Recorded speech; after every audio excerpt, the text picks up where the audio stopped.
Welcome to Money Hacks, a podcast series by the Straits Times and the Business Times where we offer tips for the newcomer to the financial investment scene. Hi, I'm Chris Lim and my co-host is Ernest Lewis. With us is Vasu Menon, Vice President and Senior Investment Strategist, Wealth Management, OCBC Bank. Welcome to Money Hacks, Vasu. Thanks for having me. Now, how has the financial planning landscape changed in the past few years in terms of opportunities and challenges for the average person, or in terms of things that the average person should do or should outright avoid? Well, I've been covering markets and the financial landscape for the last 30 years, so I've seen a lot of changes. One thing that has changed significantly is investment options products. Investors today have a lot more options. For example, funds, unit trusts. You have a whole slew of them investing in different products, multi-assets across geographies, which were not available maybe in the 1980s and 1990s and perhaps even the early part of 2000. You've got the real estate investment trusts now available. Singapore is one of the biggest real estate investment trust markets, in Asia.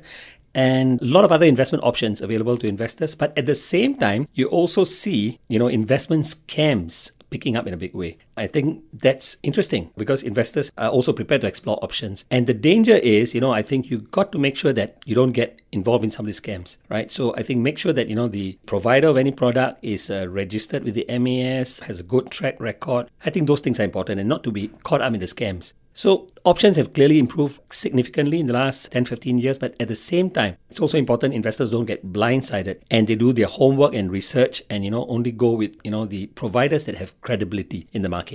Would you actually say that you have to do more research these days than you might have 10 years ago because of the pitfalls and because of the wider variety of options? Without a doubt, I think you have to do a lot more research. Research, nevertheless, is important, critical, is a staple when you invest in the markets. But I think with the variety of options, you need to do a lot more research. You need to understand these options. And the message I have is this: if you don't understand something, it doesn't make sense to you, walk away from it. Walk away from it, no matter how attractive it is, especially when an option presents you with the returns that look really out of the world. When somebody gives you an exceptional return, you ask yourself, how is this product able to provide that sort of exceptional returns? You should be curious because, anything that comes with that sort of exceptional returns comes with a great deal of risk. And the problem is, you could focus on the returns as opposed to the risk and then get caught wrong-footed down the road when things go wrong. As usual, the adage goes, if it sounds too good to be true. Precisely. When it sounds too good to be true, be even more careful, dig even deeper, and if you still don't understand what's happening, walk away. Now, in Money Hacks, we like to approach topics in terms of personas. So say I'm in my 40s and relatively comfortable, but wanting to ensure I have all my bases covered. Used to be that one of the basics was just get a checking account, savings account, shuffle money between the two. If I have something excess in terms of of short-term needs, dump into a fixed deposit, and I'm set.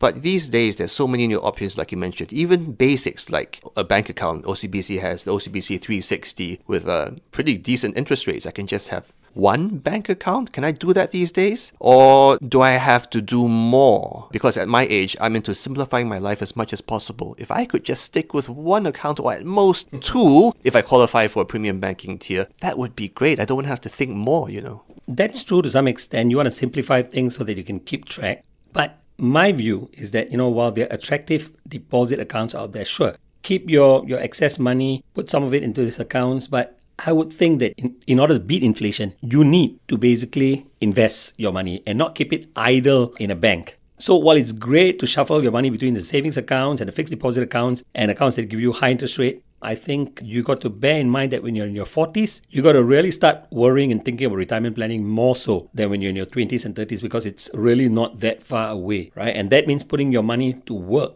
and really thinking about how to make it work harder if you haven't already done it by then. So, bank accounts are great if you want complete safety, but you need to invest to beat inflation and grow your wealth to prepare for the golden years.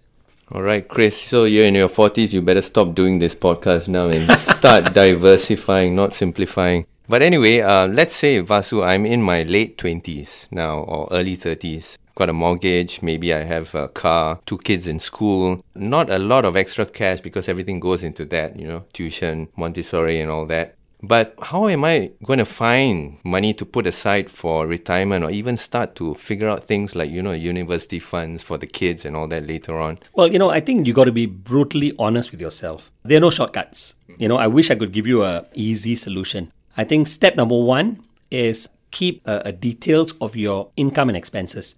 Be as detailed as possible with your expenses. Have an idea of how much you're spending on the different items that you're spending every month and look at that relative to your income. Now, if your expenses exceed your income, hey, you're in trouble. You need to cut back. So you need to ensure that number one, your expenses do not exceed your income.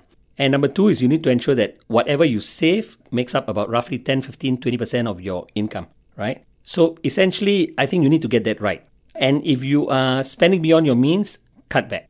Scale back, reduce your expectations, because remember, in the longer term, you need to have savings. That's your resource to grow your wealth for your later years. So you got to be brutally honest. If you cannot afford the Montessoris, you cannot afford a car, you cannot afford to live in a plush condominium, then don't kid yourself, be realistic, be brutally honest, and look at your expenses and income and scale back where you can so that you have enough savings to grow your wealth for your later years. That's so important. And then if I do have extra on top of that, then I can start to look at some investment options, right? Definitely, you should. In fact, you should. In fact, youth is an asset in itself, because when you're young, you can afford to take a long-term view of markets. You can afford to take risk, because if you do trip and fall, you can pick yourself up and go on, right? So youth is an asset. Remember that. And if you do have surplus savings, put it to work, put it to harder work. Try not to put so much of it in a bank deposit, lying idle. Grow your wealth. Invest in the markets, but get your fundamentals right. Okay, let's say I'm playing someone else. I'm about 18, 19. These days, a lot more information out there on the internet. Can do research. What should I be thinking? I don't exactly have a lot of money, but I would like to think ahead of time so that when I enter the workforce, I don't scramble around and start being bogged down by the pressures of life. Precisely. Yeah. So I think 18, 19 is when you're at the cusp of your adulthood, right? And that's when you need to get your basics right. I think you shouldn't be in a hurry to invest in the markets per se. You should get your foundations and fundamentals right. So that means attend courses, get up to speed with understanding economies, markets, investment options, do simulations. In other words, pretend as if you're investing in the markets and see how you perform on paper. Do all that for the next 2 years, 3 years. And once you've got your foundations right and you start working, you got money in your pocket and you're able to save and invest, then you're more ready to take the plunge. Okay. And there are talks as well, courses that we can attend?